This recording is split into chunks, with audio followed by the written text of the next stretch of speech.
What the fuck do you think this is? Amateur hour?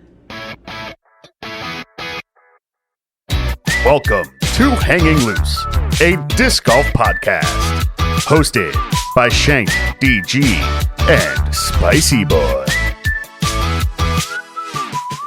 Today's guest, Matt White. So yeah, I'm not completely sold on flat earth theory. The guys that do the discs have made a pretty good argument. I mean, aren't there? Do they not have molds that are flat Earth related? They do, yeah. They have the flat Earth mold. I'm pretty sure, but they're pretty convincing. This Which, ice wall ironically, theory, a Domi disc. So the ice wall theory, yeah, the real North. yeah. Welcome to Hang Loose Podcast. I am Caleb or Shank DG. That one's for you at Ken Climo, you little bitch. The worst. I blocked him finally. I just got tired of seeing it. It's like you're just so annoying. Imagine clinging to something Oh, it's so bad. like that Anyway. desperately. Yeah. Anyways, Kyle is here to admit that he's been behind it the whole time. You know what's funny is People Earlier- thought it was me for a long time. but I'm sick this episode, so I'm sorry if I sound like shit or I'm low energy. I am enjoying a delicious bowl of Chick-fil-A Oh, chicken. episode 10. Episode 10, baby. Yeah, I did this. That wasn't hands. jazz. Oh, I thought you were jazz hands. No, I very much considered like mocking up a fake logged in Twitter page with that information and sending it to you. Like, hey man, like I gotta leave the show. Oh, no. And just watching you be like, are you for real? I'd be like, I tried so hard to keep it together and I'm really sorry because it's, obviously it's something that's growing into something people hate and I don't want you to be associated with. I just really wanted to just fucking full send prank your ass with that. Oh, But then I realized I didn't want to be viewed as a piece of shit, even jokingly. So Yeah, no, I actually had that same thought. I had a tweet drafted and I think I sent it briefly. That you was showed like, me. yeah, I was like, guys, I got to come clean. I've been behind the King Climo account this whole time. And then it was live for like 5 minutes. And I was like, it was meant to piss him off to be like, no, it's not him. It's me. I'm King Climo. Blah, blah, blah.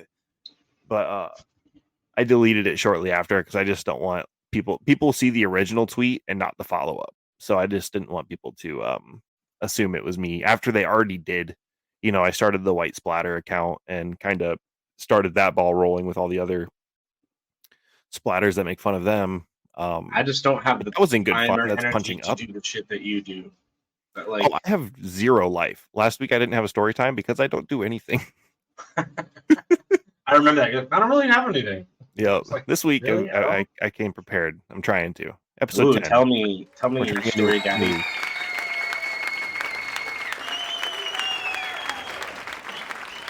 Hey everybody, this is the real RV3 coming to you from the Disc Lab studio. Just wanted to pop in and let you guys know that Shanked forgot to do the ad read. So I'm going to put an ad read here.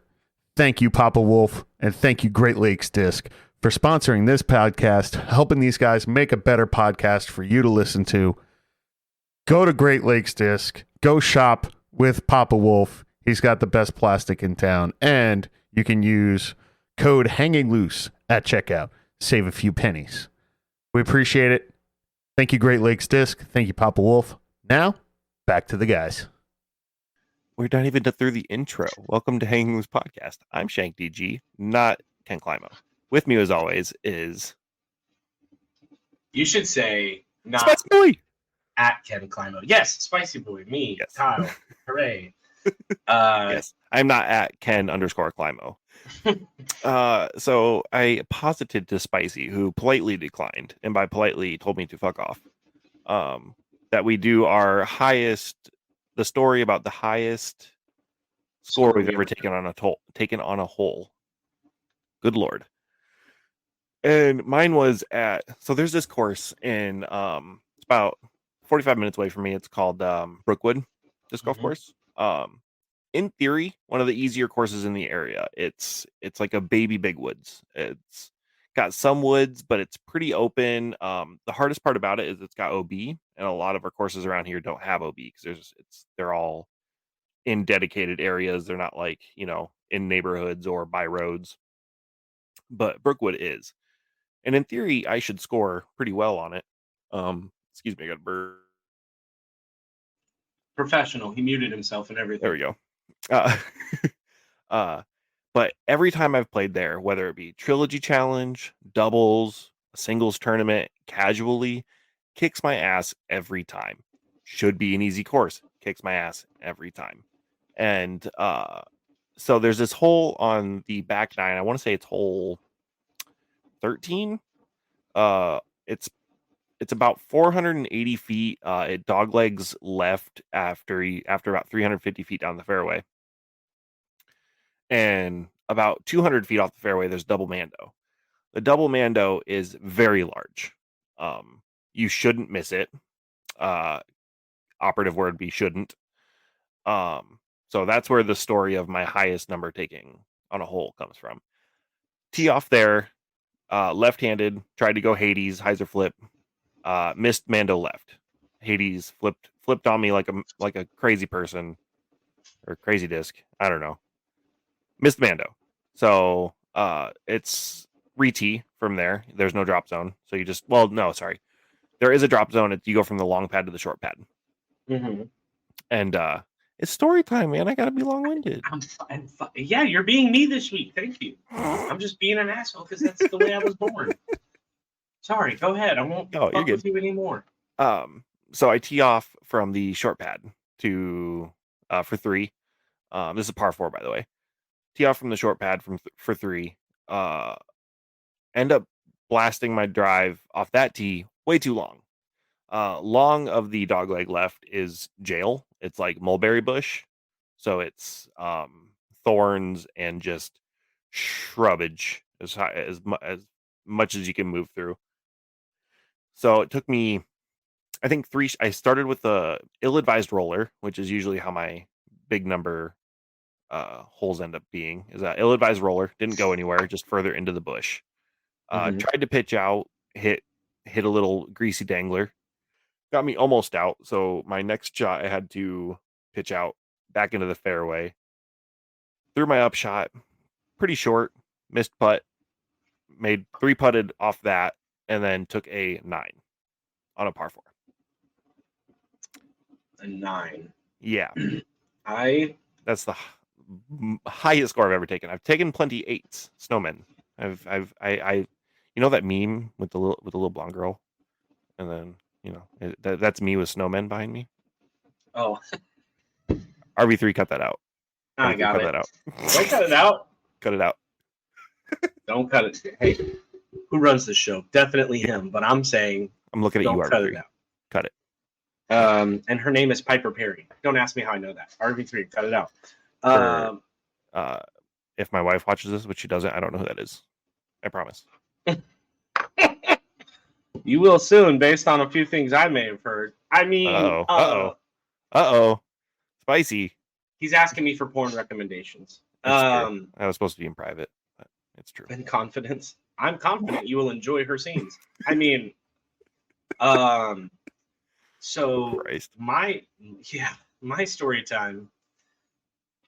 We can either do, and I'll let you decide, childhood story time about Blood Spatter Dad, or we can do Maricopa Open filming this weekend, which is disc golf related, and this is a disc golf podcast. So yeah, I would say, or at least that's what the tagline says. Yeah, I say we go Maricopa. Okay, so my dad. Yeah. I'm just kidding. That would have been the best. No, so Maricopa. It was interesting. It was a pop-up course, so it's not really like anything. It's nothing I've ever seen before. It's not a course I'm familiar with. I had to go filming like blind. I could have gone out there the day before and like walked the course and stuff, but it's genuinely like an hour and 10 minutes from my house. So driving all the way out there just to film or just to walk a course, is like whatever. Hold on. Oh no. For audio listeners, Macy just picked his teeth with a steak knife, it appeared. With a knife. That's not. I do it. I have a That was pocket a knife. Barry White impression. It's not a knife. I genuinely do that while I'm driving my car as well, and sometimes the looks I get from other, because I have a pocket knife in my car, and if I'm eating something on the way to a round or whatever, and it gets stuck in my teeth, I just pop that out. And I'm pretty. What? What's your weirdest car snack? I know this is off like left field, but weirdest car snack that you enjoy. Weirdest car snack. I'll give you my answer. Jalapeno stuffed green olives in the jar First of in the all, cup holder. I absolutely fucking hate olives, which is hysterical because my home course is called Los Olivos, and it is an olive grove. So I play through olives all the time. I cannot stand them. I don't like so the good. smell. I don't like the taste. I prefer green olives, but I used to work. So tangy. I used to work at a Kroger grocery store. You know it as Kroger. It's fries for us here. Gotcha. And we also don't have Kroger here. Excuse me, guys. But they have this olive station in the middle of the store where it's just like a rollaway cart that has like 18 different kinds of olives in it. Grab a handful of olives. Well, you use a spoon because we're not Neanderthals, and you put them in like a little thing, and then you box it up, and they weigh it at the front. And it's very bizarre, but I could smell that shit anywhere in the store, and I used to hate going to work because. Anyway, Maricopa, or my weirdest car snack. I don't really eat anything weird. I would say the strangest thing I eat while driving is probably a breakfast sandwich from QT. Oh yeah, it's not weird. I had one of those this morning. Or I really love the mini Ritz Bits, like the cheese crackers. The mini ones. Those are I would fuck them up. Maricopa. Yeah, back to Maricopa. So I get there Friday at about 11:30. My car doesn't tee off until 12:30, and the TD's name is Sam Russ. Great guy. He's like, I was starting to get worried. I was like, how early do you think I have to be here, my guy? Like, I get B-roll, which I got plenty of, and then I get, like the videos of the golfers up close. I take their pictures, I send it to Terry, all that stuff. But like that takes 15 minutes, maybe. Yeah. It doesn't. I don't have to be there early. I was starting to get worried. I was like, no. So he was very kind, and the first day I wrapped filming my round, he gave me a player's pack. So it was actually a $10 gift card to Infinite Discs, which is nice. Okay. And then there's a bar and grill that they all went to for a party. I had such a long drive after I didn't go, and I apologize because I was like, I just want to go home and get to, because this course was in the middle of the desert. I mean, you just pull up off the side of a dirt road and you get out, and there's hole one. It was like. And you said it was a pop-up course, like they just kind of throw together holes. Yeah, they had really nice Mach X baskets, and they went out. The holes were well designed. There was a lot of shrubbery, like desert shrubbery, cacti, things like that. And the first day was great, and AB and I have kind of become buddies at this point, which is kind of nice. Yeah. So when he sees me now, he's a little bit warmer, but again, I don't. Yeah, enemies to lovers. Well, I think that's just his personality. He's just kind of very stoic a lot of the time. Yeah. But now when he sees me, he's what's up, man? And really funny is when you're behind the lens, and I'm sure Terry doesn't have this problem anymore, but like when you're filming, I don't know scores, I don't know what hole we're on, I'm not paying attention to anything. I'm just filming and trying to track the disc through the viewfinder, and that's about as far as it gets. So I said we were on maybe like hole 6, and I was like, hey, when we get to 9, can you guys remind me, because I have to get a lingering shot of the basket afterwards, because Terry posts a little score graphic and he likes it to be a live shot. So I was like, hey, can you guys just remind me when we get to 9? And AB turns around and goes, man, how about you do your job and we'll do our jobs? And I was like, all right. And he goes, I'm just messing with you, man. And I was like, oh, god damn, bro. You're like staring into my soul. I didn't know. I was like, how? Okay. I mean, Vision. that is Yeah. 100% a fair assessment, and I'm sorry that I'm bad at my job. And then he's like, I'm just messing with you. Oh, okay. Oh man. And then maybe like a hole later, he goes, hey, I meant to ask you, how do you like me throwing these sky blue drivers into the sky for you to watch? And I was like, I hate you. And he started laughing, and it's funny too because the second day he made another joke about it. And Nick Newton, he's an Arizona local, he lives down in Tucson part of the year, I think. And same thing. He goes, oh man, all my distance drivers are blue. I was like, God damn it, dude! Like, it's very touchy when you're filming drives because it could turn, and unless you're zooming in at the right pace at the right time, it's so easy to lose. And there were several in the first 2 rounds. There were several drives where I was like, I think it's over here, and I hate doing that because I know Terry's watching it, going, Jesus, dude, it very clearly flipped. But when I'm like this, yeah, I mean, if anyone understands, this big, like it's very difficult sometimes. Yeah. Do you have any better luck, like getting out of the viewfinder and just trying to like hand-eye coordinate, watching it with your bare eye and pointing the camera? You would think the issue with that is I can't see how far I'm zooming if I try and do it that way. Oh, that makes sense. So I can't.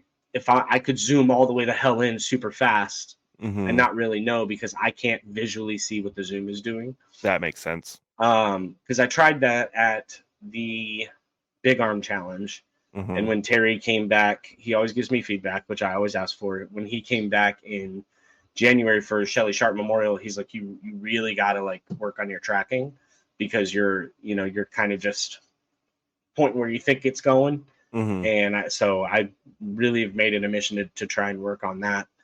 Hole 11 at Maricopa Open. I'm excited for you guys to see the footage because I did get some really great shots. But hole 10, they're throwing up the side of the mountain. So like they would throw and then we would have to hike like 50 feet up, which doesn't sound like a lot, but the terrain is very rocky. It's very slippy. And the first day I wore Vans because I didn't know how extreme the terrain was going to be. And trying to get up the side of the mountain in Vans, you'll be able to hear me on hole 10, round 1. I'm filming them putting like this. I mean, I was fucking dying. And I text Terry, I was like, I'm so sorry, dude. You're going to hear me breathing on hole 10 because they started putting before I could catch my breath. And yeah, it's only 50 feet, but like it's like climbing up 50 feet of a sand dune. Yeah. You're so tired when you get to the top. So then after hole 10 is hole 11.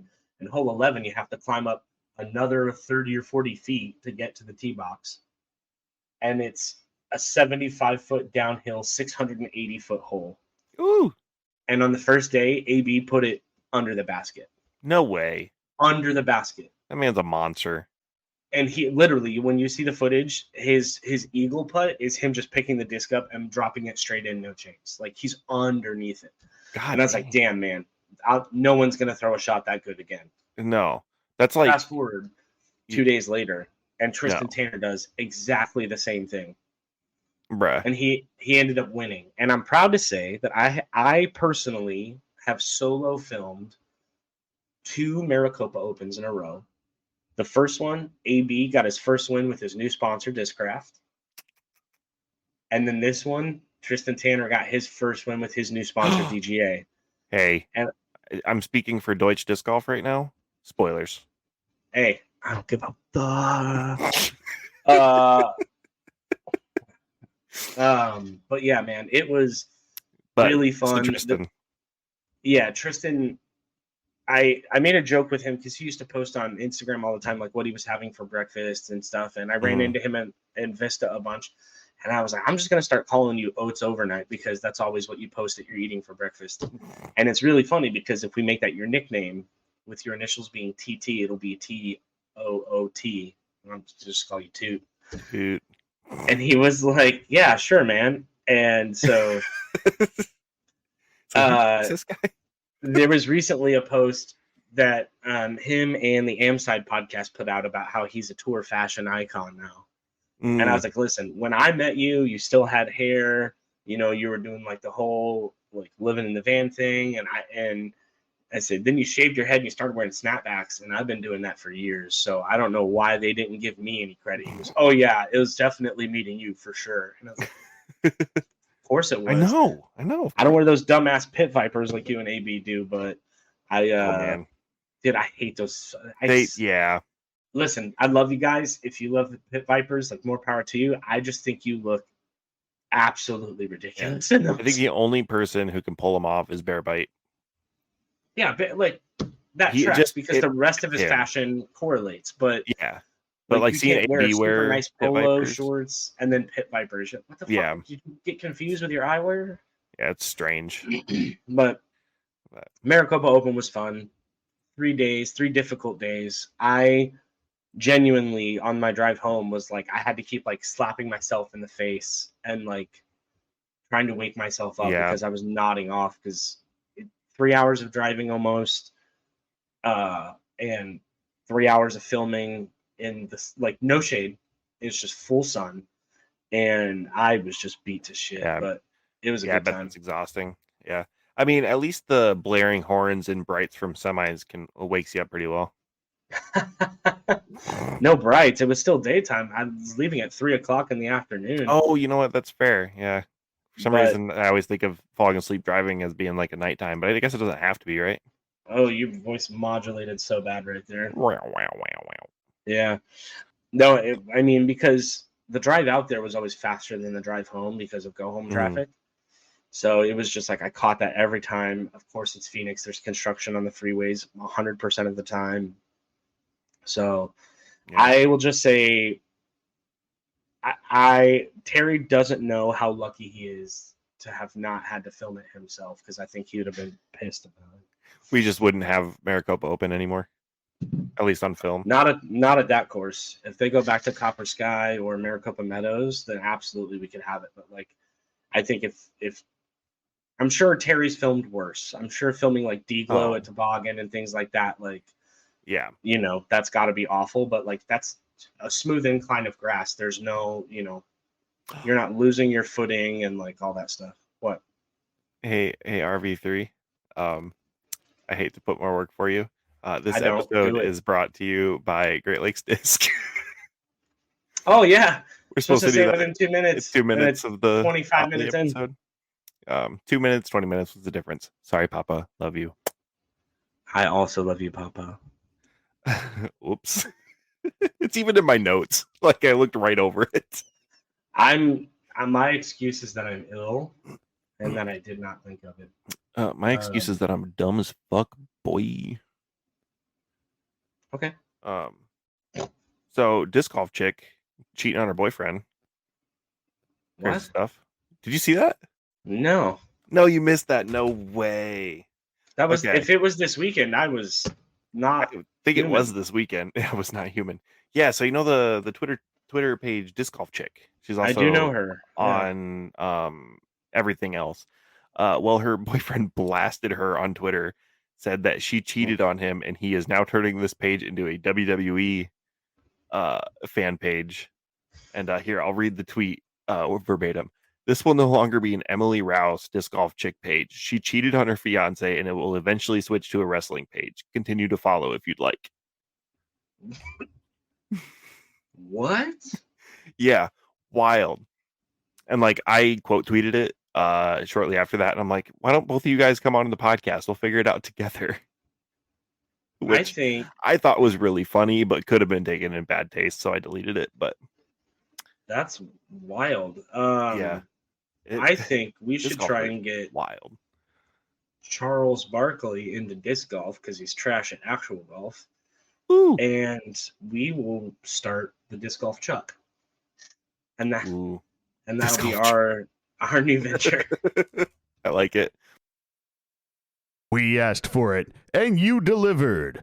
Now it's time for listener ads. Hi there. It's your old friend Beth the Berg. I sure do hate the wintertime. It's cold and the disc golf courses are closed. I wouldn't want to get snow in my grooves anyway. but I sure am looking forward to the Third Coast Championship, a 3-day disc golf tournament in southwest Michigan.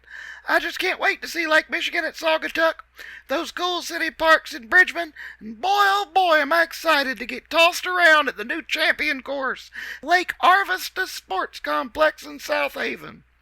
It's the Third Coast Championship. Sponsored by Westside Disc. Brought to you in association with Sandridge Disc Golf Club and Chanley Events.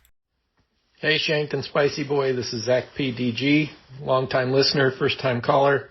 So this is my ad, I guess. If people want to check me out, I'm on TikTok and Instagram, ZachP_DG.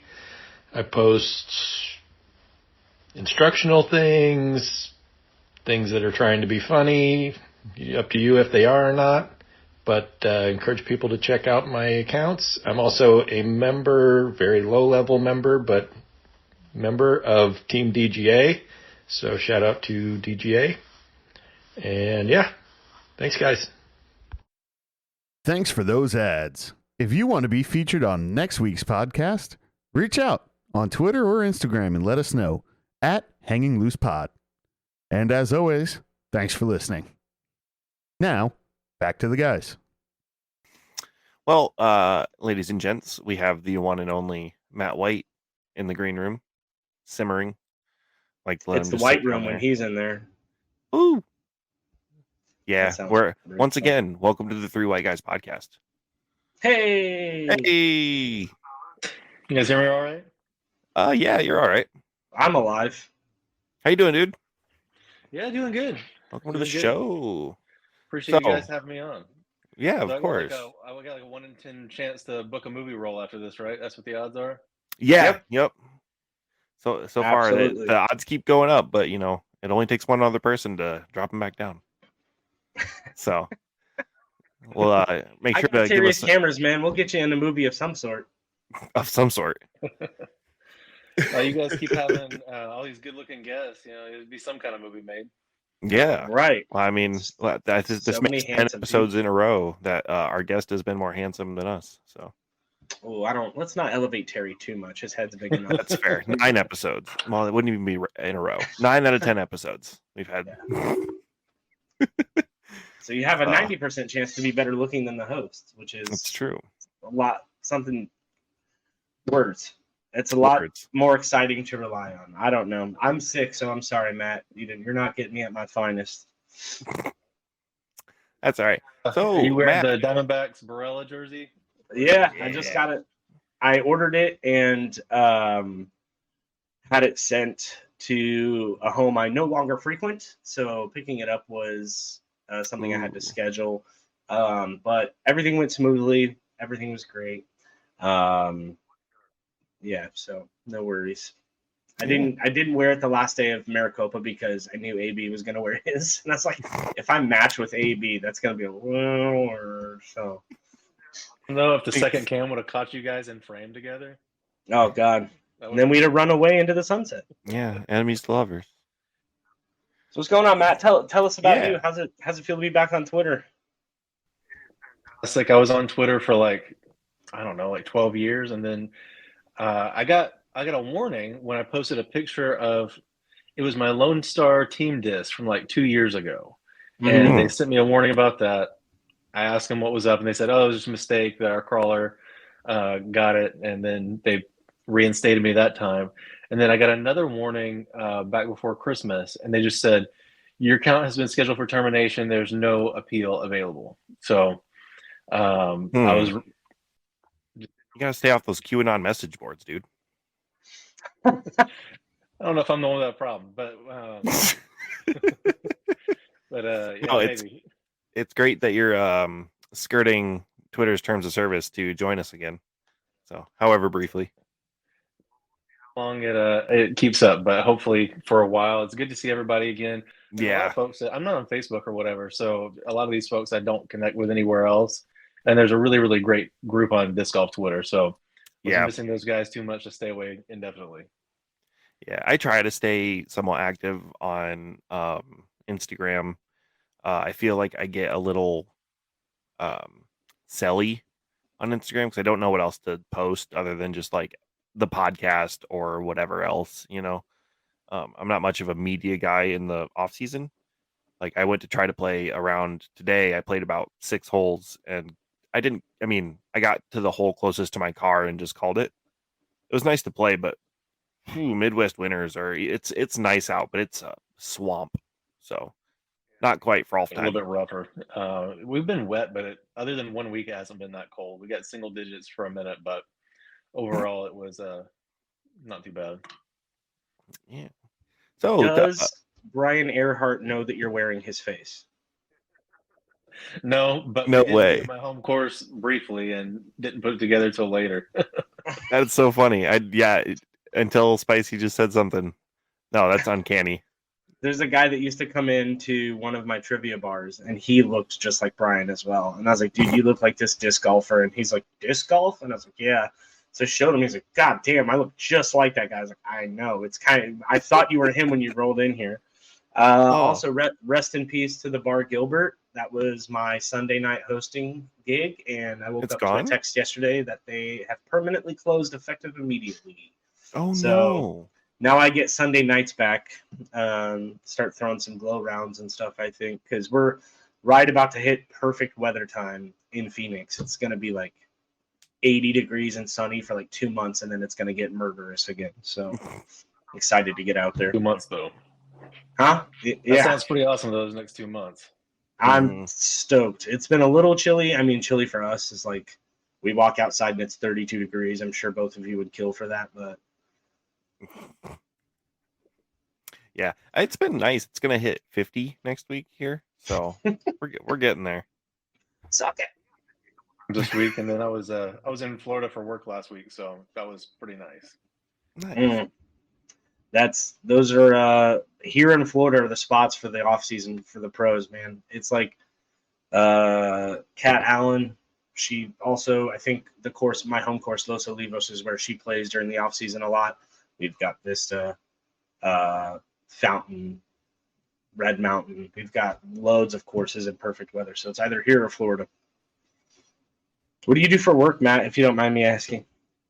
I work for a major flooring company, and I do like sales training for those guys. So I travel all around the country working with our sales teams and different retail outlets to learn how to sell floors good. Nice. You're the Jordan Belfort. Fuck, that's awful, actually.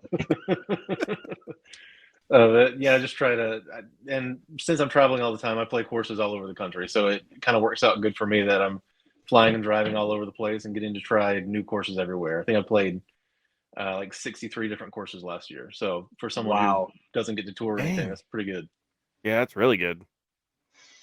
I think I've played a total of maybe 8 to 9 courses in my life, and that's just, I don't travel much. I don't, I play the same courses. It's Vista, or it's one of the 3 I just named, or whatever. Mm-hmm.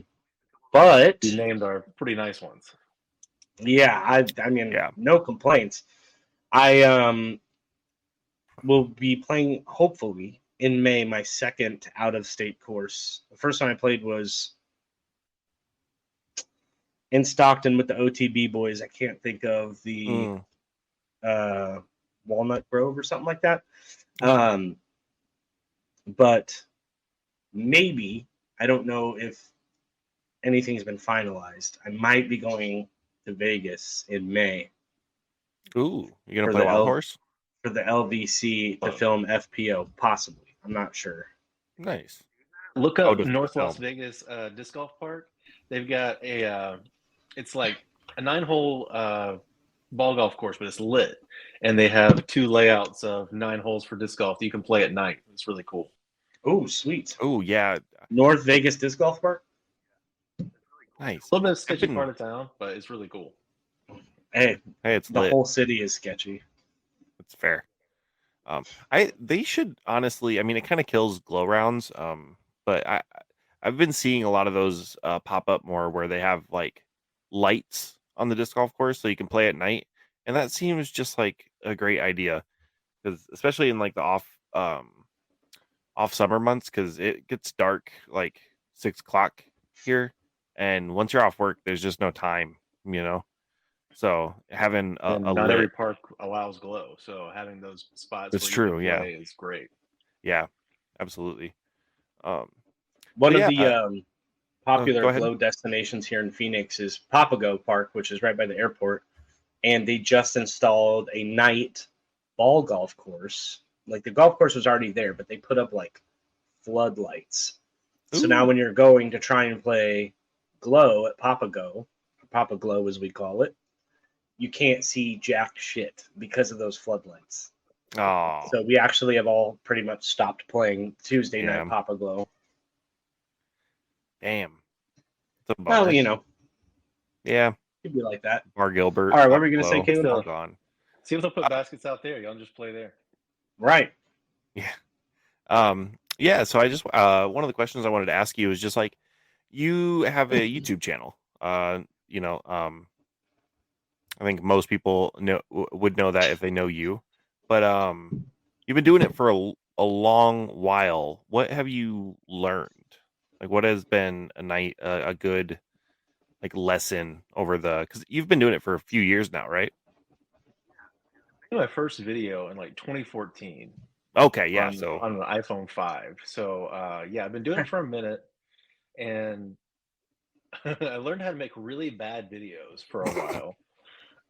So hey, you're that on a was. really bad podcast. So I do joke around that Jamie, the owner of Reptilian Disc Golf, says that the Stego is the worst disc ever made, and I tell him that's perfect. That you sponsor the worst YouTuber that exists. But you know, I've learned a lot about it, and actually have learned more in the last couple of years than I did, I think, in the previous, 8. But Mhm. a lot about what people want to see, what they don't want to see, and really that the content I like creating sometimes is not going to be the big flashy videos that get a whole bunch of attention. But I try to make I make a lot of disc reviews on discs that when I make them, people don't care about. Mhm.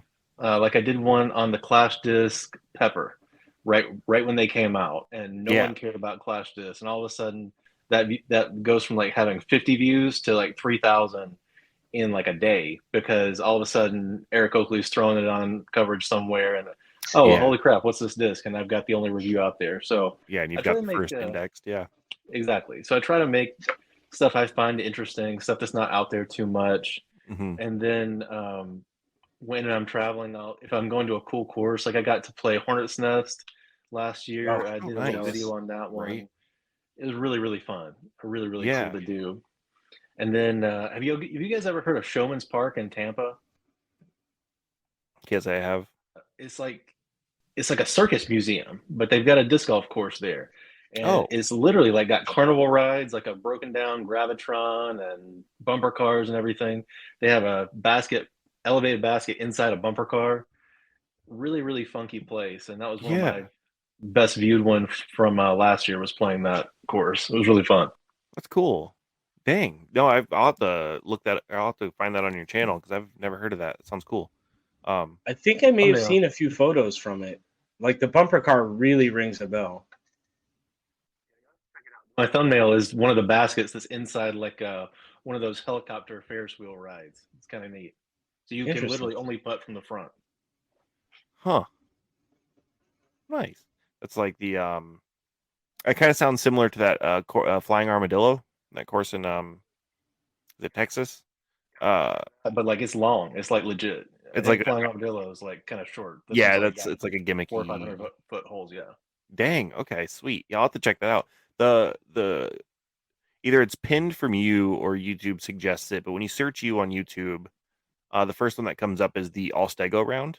At least for I don't know if that's because it's pinned or whatever. But are you like a Stego salesman? Effectively, yes. Pretty No, 'cause much. I mean, you I've sent me one, known. right? Yeah, I did. Yeah, Yeah. you sent me you sent me the Stego. That thing is unusable. Go buy one. Um, I throw them so much. I really do. I have two in my bag. I've got the tar pit one, like I sent you, and then I've got mhm. an amber one that's their premium plastic one. I throw them all the time, and people always say, "Oh, he's breaking out his cheater disc," because I know how to throw them to get birdies on those like 200, 250 foot holes really Mhm. well. And a lot of people would throw that disc and be like, I think even Drew Gibson threw it, was like, this is the stupidest thing ever created. Yeah, it's what the tilt of the mid range category, like, and what I found weird about it, and it might be because of that little lip on the top of the disc, but the softer you throw it, the farther it wants to fly. Like if you try to rip on a stego, it just nosedives. So is that It's true? that top bead. Yeah, it's the way that the outer rim hits the drag. Since Okay. the top is like Mhm. concave, I don't. Yeah, I got one. I can it's grab like it. puddle It top, goes but down. Go get it. I'll grab one. It's got one right here.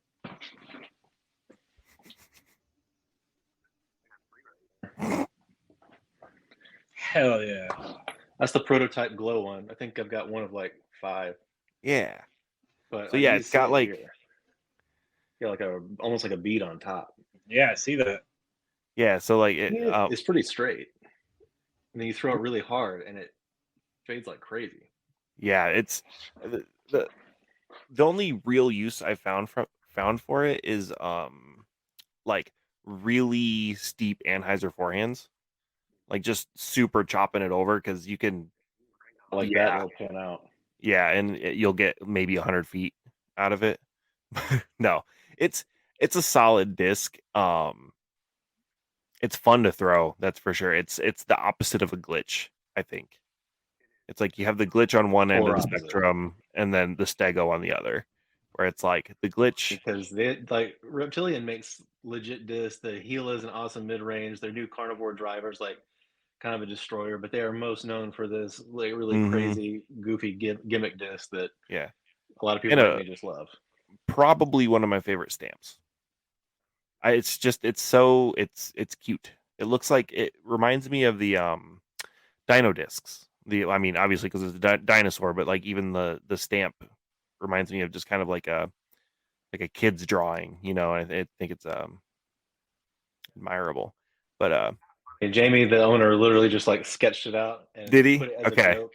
It was it's like a like meme on Disc Golf Course Review. Like if we bought enough of the prototypes for him to make it, that he would put up that derpy stamp, and he didn't think we'd do it. And when we bought so many, so he was like, "I guess I've got to do it now." That's like like the Luna. The Luna that like Paul just mocked one up and sent it to Discraft and they just printed it. oh Like, shitty hand drawn like yeah. And the Sexton had that with his tour series for April Fools last year, was it? mm-hmm. Where he had like he drew a Firebird, and it was just, you know, up there with my favorite stamps. But yeah, anyways, kind of circling back a little bit, I think it's admirable that you make content that you like, you know. There's another guy out there that I think of, Clinton Pippert. So He makes a lot of content. He makes a lot of like data and like stats content, and I don't think he gets a ton of views from it, but I don't think But that that's not what he's matters, after. right? Yeah. Yeah, like that's not what like it's kind of like, you know, I do try to sell this podcast quite a bit, but I mean, we've gone from 7 to 9 listeners. Appreciate you too. So I think it's important to make what you like first, and then, you know, do it long enough, and people are attracted to passion first and foremost, and then you can get into like, you know, I think Bedanza is the opposite side of that spectrum, where he went straight for, you know, SEO, thumbnails. He went straight for the like what Clickbait. works. He went Mr. Beast of disc golf YouTube, and it worked for him. I watch Without his the stuff. $100 million. Yeah, he's only got 50 million or whatever. Yeah, and that he's a deal good with player Infinite. too. Yeah, and it's, you know, I started following him early on. We had a when he was still doing Bedanza battles, when he was coming to DMC, he said that he'd swing through my area and play me on the Bedanza battle. Well, by the time he actually got around here, he stopped doing that series. But it was interesting watching him early on, and didn't mean for this to become Bedanza cast, but he said that he would never take a sponsorship because he was all about the community, the people, and supporting him through his Patreon. And then, you know, I guess that commitment to not taking a sponsorship ended when he got a good enough deal. I guess I've always been. Sorry, go ahead. Price, and honestly, for him, it makes sense to partner with Infinite since they're also a retailer. He's doing so many disc reviews. Getting the disc to do it with either free or cheap is probably a great match for him. Oh, for sure. I was sponsored by them in 2019, and they're great. Oh, nice. I bet. Yeah, I've been. It's probably why no one's wanted to sponsor me up to this point, is because I've been very clear that I will sell out. I will do it. I will sell whatever you want. Check out my links in the description of this episode. How do you think he got me on here? Infinite's great. He promises. Yeah, they Infinite's the presenting sponsor for the Maricopa Open. So. Oh, okay. Yeah, so I was around a bunch of Infinite players and stuff this weekend.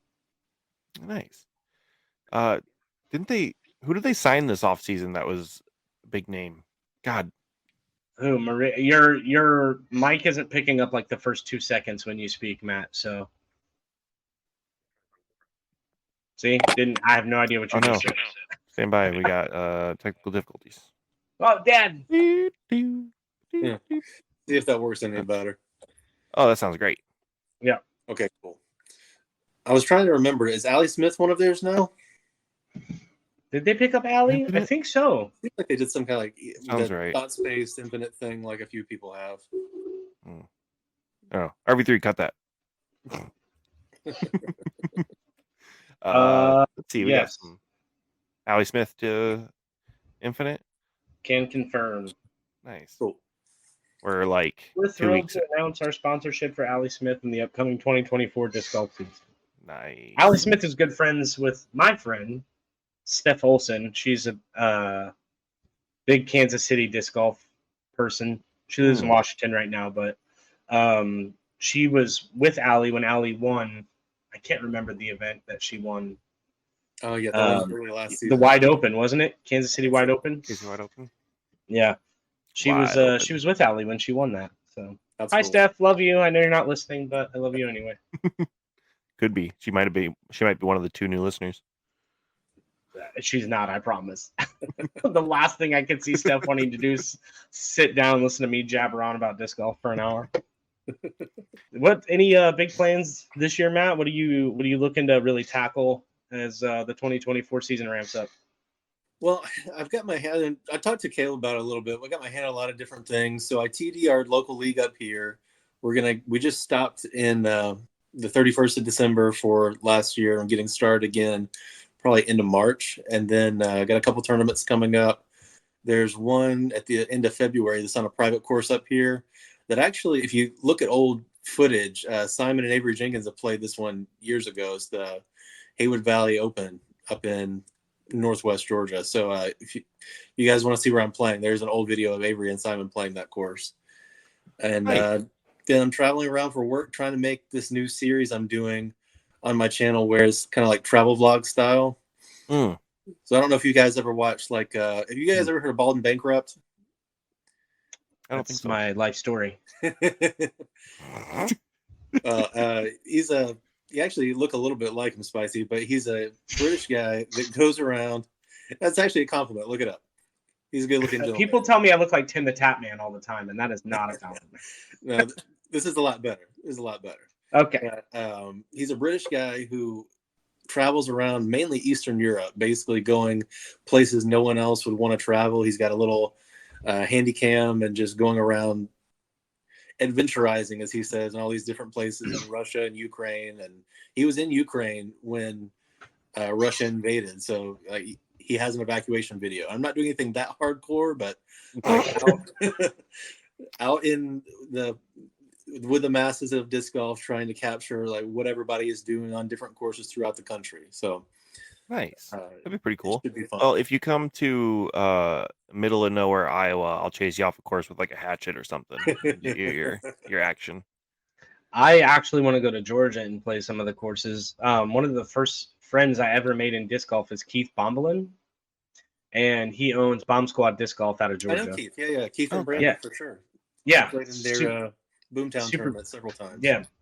Boom. He's a Yeah, he's a really nice guy. He was I haven't talked to him in a long time, but he just happened to be in Phoenix for work. I think he trains on like CNC machines, like industrial grade ones. And he was in town for work during the memorial, the first year that I volunteered. And he and I became buddies, and he's doing well, I hope. Like I said, I haven't heard from him in a while. I think we disagreed on some pretty important things. So I don't know if that's what it was, but They he's couldn't decide if they were getting a pepperoni or sausage pizza. yeah, all sausage Critical. all the time. Extra sausage. That's what But she did. he was always great to me. He gifted me a few discs and a scorecard. I wonder if I still have it up here. Let me see. Yeah, George is on the visit list for sure. Also because I love wings. It's a good spot for that, and great for disc golf too. And we've had an explosion of courses in the last couple of years. The area I'm in now had in 2015 had one course. That's awesome. Oh, that's sick. It was first disc golf gift I ever got. Nice. That's very cool. Yeah, they're good people. And that's a cool tournament they run. They run one at a ball golf course that's 27 holes. I think the average length is like 550 or something like that. There's several holes, 1,000 feet. So long day of throwing. Yikes. Do you ever get to play with the I know Frolfer Mag is out of Georgia. Do you ever play with that guy? If I do, I don't know him by that name. Gotcha. He's got the Frolfer magazine. Oh yeah, I account on Twitter. I've met him, but I've never played with him. Gotcha. He runs some stuff downtown. Yeah, it's kind of rough because we're just far enough away where I run stuff just outside of where his people play and vice versa. So it's a lot of Sunday and Thursday leagues is mainly what we do around here. So we don't get to overlap a lot, but he does some cool stuff. He just did a multiple parts point series called the Tour de Frolf. So that's pretty cool. Yeah.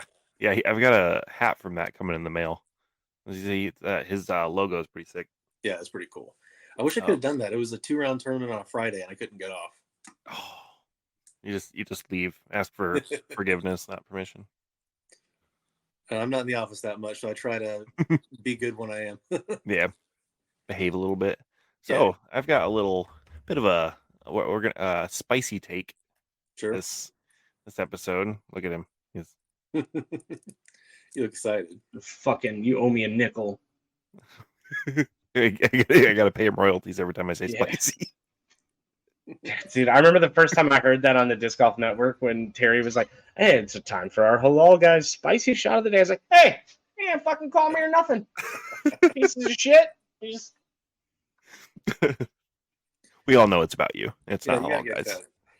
Yeah, obviously. I mean, their famous sauce is the white sauce, and that's also my stripper name. So I mean, they're really just encroaching on all of my intellectual property. Yeah, I'm pretty sure they owe you money at this point. Right, or at least 100%. some free falafel. Haven't even gotten that. All right, sorry, go ahead. No, you're good. All right, so I'm just gonna pose this to whoever wants to answer. What are your thoughts about the teams, the likes of which Lone Star, Doomsday, Black Zombie, etc., are building? Do you think AMs are just attracted to the sense of community, or is it kind of a gross marketing ploy from those companies to use that sense of community just to up disc sales? Yeah, I've got kind of mixed feelings about it because with some people who are in it for the right reasons, they can get a lot of positivity out of it. But that's kind of a specific case. I know from the company standpoint, they're creating a captured audience, which as a business person, I respect it a little bit, but it's still kind of predatory behavior. So in a way, I've got pretty mixed feelings about it. But for the right person, it can be a good situation. There's some local guys. I was on Team Lone Star before they did the Giant Ranger team. And when they did that, I was kind of like, I'm not sure that I want to be around this. So decided to get out. Yeah. And found a much better situation for myself, and it was great. But, for those guys who they're the MA3, MA2 players that aren't going to get a whole lot of sponsorship offers, they feel like that gives them maybe a little bit of cachet or whatever in their local scene, like maybe it's worth it for them. But Yeah. the restrictions they had, where you have to bag 90% Lone Star, and if you carry a full size like grip or Octothorpe bag, like a lot of people do, that's like $350 worth of disc, even at discount. So I mean, that's with 800 players, that's a little bit of a cash cow for those guys. So I mean, I don't love the predatory aspect of that. I don't know necessarily about the Doomsday one. You guys, I don't know if you've been in disc golf long enough. Do you remember a company called Salient? Yeah, wasn't Yuli on Salient for a while? Yuli, I don't think so. Cam Todd was. Johnny McRae was. That might be who I'm thinking of. McRae. Johnny McRae. I get them mixed up all the time. Driver, Yeah. Johnny McRae's. I remember hearing. I wasn't around in disc golf at the time, but I do remember they kind of had like weren't they like arm in arm with Prodigy? They were with Yukun back when they were new. So Oh, okay. They were making I'm all sorts of wrong. And I mean, a lot of people thought they were kind of in bed with Prodigy, maybe, since they both had dealings with Yukun, but I don't know exactly how that all ties together. But their owner sponsored me and some other local guys in South Carolina and stuff. And then he did it. He was the first one I ever saw. He was like, oh, you buy into the Salient squad and you get a t-shirt and a disc and a mini and then you're on the team. And I was like, hey, that's a little out there. And that's what Doomsday is doing. Model. Yeah. Doomsday has like I think it's like a $60 package or $65 package or something like that. The prepper pack. That you can buy off their website, and then it's like entry to their Doomsday team. Now, I'm right there with you. With as a marketer, like, and I'm in the marketing business. Genius. I mean, like you said, captured audience. It's pretty unique to disc golf because it's you're creating that sense of community, and then you're also like, yeah, welcome to the team. Now you have to buy $350 worth of discs to stay on the team. Exactly. It just doesn't feel like you've earned anything, in my opinion, in that. Like, I'm being sponsored by OTB is like a blessing for me, and it's not for my golf skills. It's just because I'm a moron on Twitter, and they happen to enjoy my type of moronic behavior. And even I have imposter syndrome very badly, like you were talking about earlier this week on Twitter, Caleb. And it's like, it's bad.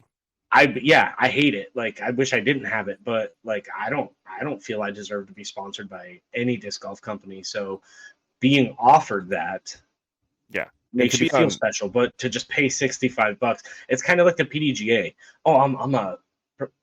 We lost Matt. Bye-bye. Yeah, well, that's the end of this episode. See you guys later. Yeah, no, I just don't. I'd rather feel like I earned a sponsorship than that I bought one. Yeah, and I'm right there with you. Like, I was on Team Black Zombie. Was like my first like quote unquote team I was on. Not a lot of people know, but they're kind of small. They had a partnership with Lone Star to make their plastic. They moved on from Lone Star to no, it was the other way around. They had a deal with Gateway to make their plastic, and then they moved on to Lone Star. And there were just a lot of political people in the welcome back. There was a lot of people, political people in the Black Zombie group, and not stuff that I agree with. Not that, like, politics in general in a community group like that, they should be moderating a lot better, but they weren't moderating it at all. So I decided to part ways with them, join Lone Star, and I was like, I rocked that for a while, but it didn't feel like anything. At first I was excited that I was like, oh, I'm on a team, and then it kind of dawned on me that, like, it's not. They're just selling me plastic. I didn't even buy any of their plastic really. I took 2 free discs and a t-shirt and left. But and then now I've finally got my first like proper sponsorship that they're actually offering me value, and that I'm excited to offer that value back to them. Whenever their owner gets back to emailing everybody and letting us know when we can announce that, I will announce that. But yeah, so that's nice. It's just I appreciate it because in marketing, you want a community over an audience, and disc golf is such a good community that I think some of these companies are taking advantage of it. Like, even when we all have differing opinions sometimes, we're all still disc golfers. I mean, like in the Holy Shot documentary, it was it Dunapace that said we're the largest family in the world? Like, Mm-hmm. I think it was him. Yeah, I mean, when you get down to it, really, we're nerds throwing plastic in the woods. Yeah. It's a pretty tight group, really, and if we can't overcome some slight differences, that's on us, really. Yeah. And I think we're all pretty stoked to be White. part of a community. White, yeah. also very white, unfortunately. You know, it's like I won't go there. That's probably for the best. We're gonna turn to the new Black Zombie discs. No, I was just gonna mention Parked on Twitter. He's always people take him the wrong way. I think he has good intentions. Was where I was going with that. But that's neither here nor there. Oh, you messed me up. Yes, That's what I do. That's the reason you brought me on here, was to keep you It's off true. your game. Oh, yeah, but I mean that was my question I had for, because I was trying to think about it earlier this week, because like, does it really matter? I mean, how much different is the Lone Star Ranger team than the Prodigy Street team? They have wildly different connotations. Like when you hear them, the Ranger team has sort of a negative connotation versus the Street team has, like, oh, that's kind of cool. But they're not that much different. Not really. The only difference really at all is with Prodigy, there is some semblance of a standard. I know several guys on their street team locally, and they're usually at least low-level MPO guys. If they're younger, sometimes they're playing MA1. There's one local kid he's like, how old is he? It's like 16, throws 500 feet, and he plays MA1, and I have to try to get in his head to beat him every tournament. So I mean, they're usually at least some sort of pretty decent player. So with Lone Star's like, oh, do you post on social media and want to buy our disc? Let's do some stuff. It's even less than that. It's, can you breathe? Can you fill out this form? I mean, are you a dog? Are you a dog? Yeah. He showed us that one. He's on Disc Golf Course Review. I don't know if you guys post on there at all. I've been on there for a long time as well. We had him on the show. Yeah, that was hilarious. He was great on here, and he was like going along with it on Disc Golf Course Review from when he first submitted the application and everything, and just following along. The whole process was hilarious. Yeah, and he's a great guy. Like, I don't think he meant anything by it. It's just like, and then our boy Rand Disc Golf sent him a jersey for his dog, and that's fantastic. He's actually getting some of the love he deserved after Lone Star kind of ran with that. You guys, I'm gonna get the giveaway for this week. Oh, there goes Spicy. Dumb. Let's go. Let's maybe get some Twitter questions in, because I got yelled at last week for not doing them. No, you don't want Tennessee Twos to yell at you again. Oh man, he's such a bully. He wants to come on the show, and I say, "Why don't you stop bullying me?" Dumb. I lose you again. Oh, are you gone? I can see you. Here you go. Here we go. Oh, I was gonna say, I got you here. From the Bell 10, are eyebrows facial hair? I'd say yes. They're on your face.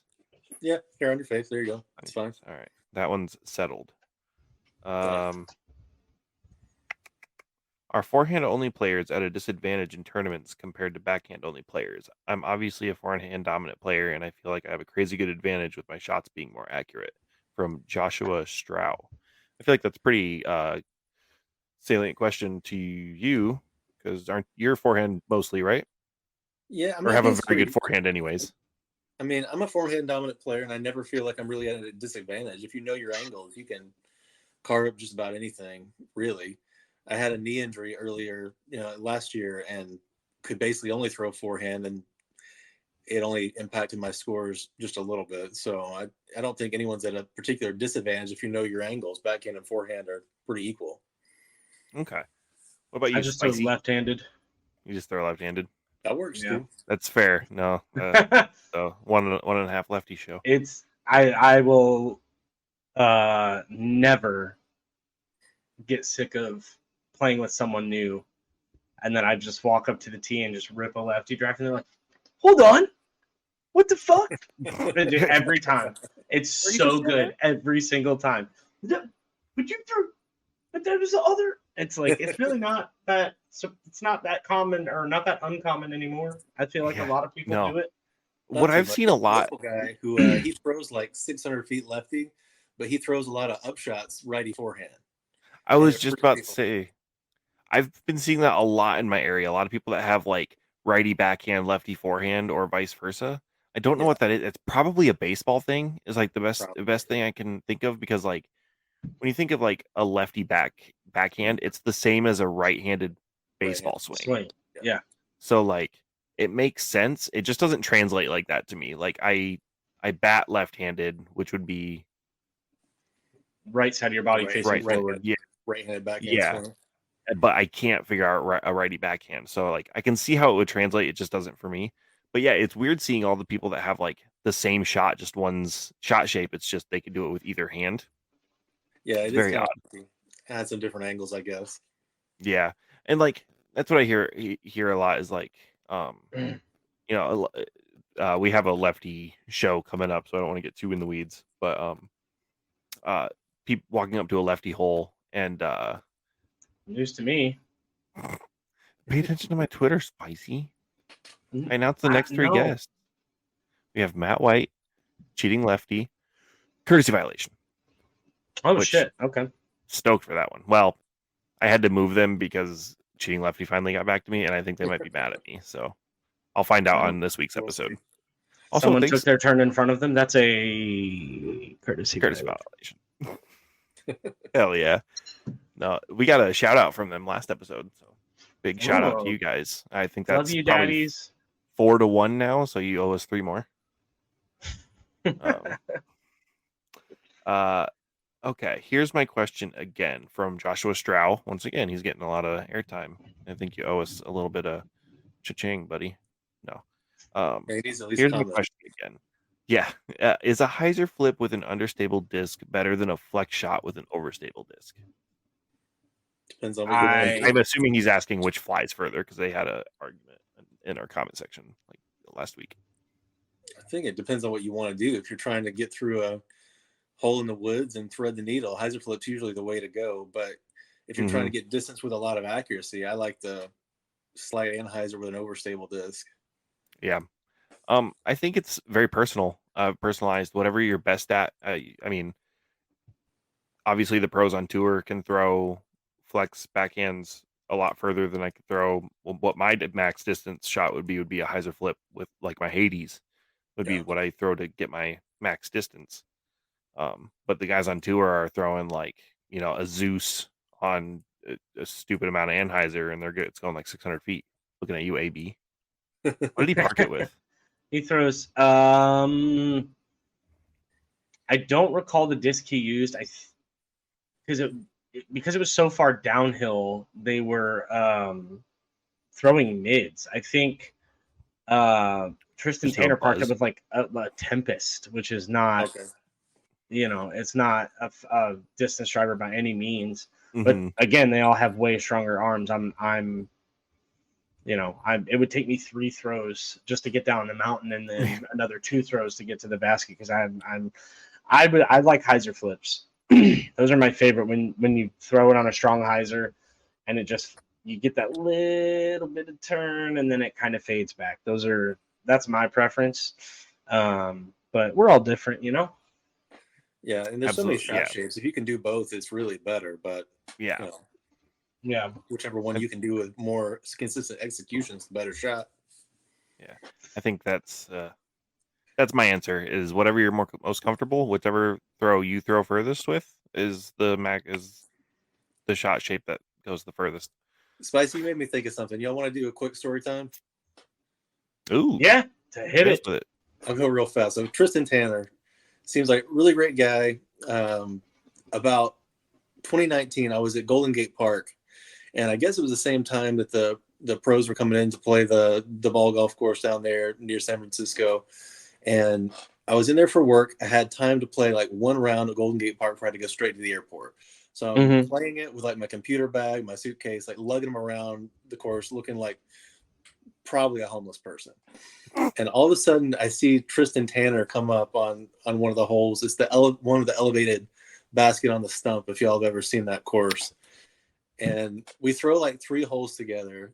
Don't talk a whole lot, but I outdrove him on that hole, and he looks at me like, "Who is this guy? Who's this homeless guy throwing a metal plate slab as far as I throw my felon?" And then he just like goes on back to his van and finishes up. He's when I first met him, my story time earlier, we were talking about Tristan a little bit, just because he comes out to Phoenix in the wintertime. And he had his van and his long hair and everything when I first met him. And now he's got the shaved head and he's clean cut. And we're out at the Maricopa Open in the middle of this fucking, it's just the middle of nowhere. Like, the air smelled of horse shit because of all the farms around. And he gets in this nice, really nice, like purple red BMW SUV with his lady friend. I don't know what their proper affiliation is, so forgive me, but he wins, he gets his trophy, he gets in his Beamer and just drives away. I was like, where did you what? Okay, you're so much different than when I met you a few years ago, but not in a bad way. Man, I love being a media person because the golfers are just so nice to you, like 99.99% of the time. Every once in a while, you'll get somebody who's just having a bad round and they kind of throw an offhanded comment or whatever. But for the most part, everybody's just like, "Hey, man, good to see you. What's going on?" It makes it, it's so funny because I'm older than all of them, but I feel like a kid. I'm like, "Hi." It's just, you feel like you matter, and it's really nice. What's this let's giveaway? do this giveaway. Yeah. In honor of Kevin Jones finishing second place. I know that second's not ideal, but he always plays well in Mexico. And I was sent by my sponsors, OTB, this nice KJ 500 plastic reverb. Ooh, it's Phoenix shiny. Suns colors, so you got little orange and purple. Let's do. Tell us if you prefer in the comments. Of course, like, share, subscribe, do all the YouTube things. But in the comments, let us know if you prefer a hyzer flip or a full flex. So we can was it Josh that asked that question? You said, Yes, was his name? Joshua Stroud. So we can get a consensus for him and get in more arguments in the comments. But yes, we'll please. pick one next Tuesday in a week's time, and we'll DM the winner and let you know. By the way, if we DM you, respond. Otherwise, we're going to give your prize to somebody else. Yeah. And I'm actually a little bit behind just because I've been filming and I've been under the weather. I've still got a couple giveaways to send out. So if you have one and you haven't received it yet, I apologize. I'm going to go to the post office tomorrow. We will get. I'm in the same boat. I've got that grace I need to get out, and I feel super bad. I've just been broke. You know what? We are AMs, though, and we said that at the start of this podcast. So we will get them out. Deal with it. You might get them next year, but you'll get them. No, not that long. We'll get them out. Yeah. Thank you, Spicy, for the giveaway. Thank you, OTB, for the giveaway. Always. And Great Lakes Disc, which we definitely mentioned in the first 2 minutes of this podcast today. Thank you, Papa, for being pretty. A beautiful man. Pretty old. Ooh, get him. Fucking get him. Fucking get him. And thanks, Matt, for coming on, man. Thank you, dude. Pleasure to chat with you. Yeah, absolutely. Keep doing your thing. Of course. Great to watch you guys put the show together. I've been one of your people watching every show, so it's great to be. You have been. It's been. Thank you. You. I think you're the only person that responds across Twitter, Insta, and Threads. Kind of Twitter. Now Twitter again, I Yeah, assume. back I don't know. Maybe you won't like it.